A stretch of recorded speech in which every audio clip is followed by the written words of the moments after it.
présenter en 2 phrases? Salut, je suis Anastasia Salari. Je travaille en tant que consultante sur la partie BizApps chez MDW. Je suis basée en Suisse et passionnée par la data. Comment as-tu connu Power BI? Est-ce que tu te souviens de ta première expérience avec cet outil? J'ai découvert Power BI quand j'étais encore stagiaire dans une entreprise. En fait, c'était une entreprise d'expertise comptable et ils avaient beaucoup de données fiables et ils cherchaient en fait un outil qui leur permettrait de mettre en valeur ces différentes données, de présenter les différents indicateurs à leurs clients. Et comme l'entreprise était déjà sur l'environnement Microsoft, Power BI était un petit peu la solution évidente.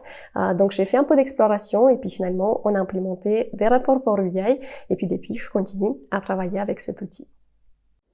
Comment t'es-tu formée à ce logiciel? C'est quoi ta ressource préférée pour te former à l'outil? Je me suis formée à cet outil un petit peu sur le tas, un petit peu en fonction des besoins qu'on avait au fur et à mesure dans le projet. Donc c'était vraiment une découverte, une exploration. Et puis derrière, voilà, au fur et à mesure des années, je suis montée en compétences, j'ai acquis, j'ai découvert d'autres fonctionnalités. Et puis même aujourd'hui, je continue encore de découvrir et d'en apprendre sur Power BI. Quelle est la plus grande difficulté que tu aies affrontée? Je pense que la plus grande difficulté que j'ai rencontrée, c'est le manque d'une bonne base solide, de bonnes pratiques quand on démarre sur un projet Power BI. C'est vrai que je suis partie un petit peu trop vite sur la partie visualisation de données, parce que voilà, c'est quelque chose qu'on a envie de faire quand on utilise Power BI. Et j'ai peut-être négligé un peu toute la partie transformation, préparation, modélisation de données. Et ce qui fait que en fait, je me suis vite rendu compte qu'il y avait des soucis dans les calculs, des soucis dans les données.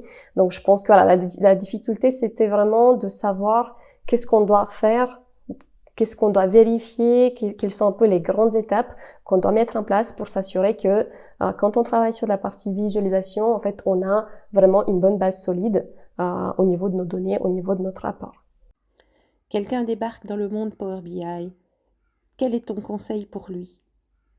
En termes de conseils que je pourrais donner à quelqu'un qui débarque dans ce monde, ça serait vraiment d'apprendre les basiques, d'apprendre qu'est-ce que c'est la modélisation de données, comment est-ce qu'on peut préparer les données, comment est-ce qu'on peut nettoyer, penser à la qualité de la donnée, et puis ensuite, bien évidemment, partir sur tout ce qui est visualisation, mise en place, valorisation des informations. Aujourd'hui, il y a énormément de documentation, énormément de personnes, de livres qui peuvent vous aider à apprendre ces bonnes bases. On peut avoir le rapport le plus joli du monde, mais si derrière on a des données qui sont fausses, on a des données qui sont mal modélisées, et puis derrière on a des décisions qui sont prises à base de ces données, ça peut avoir vraiment un impact négatif sur l'entreprise. Donc il faut vraiment penser à toute la chaîne, depuis l'extraction de la donnée jusqu'à son interprétation, sa mise à Et pour les disposition dans les certifications, différents rapports. que peux-tu nous partager?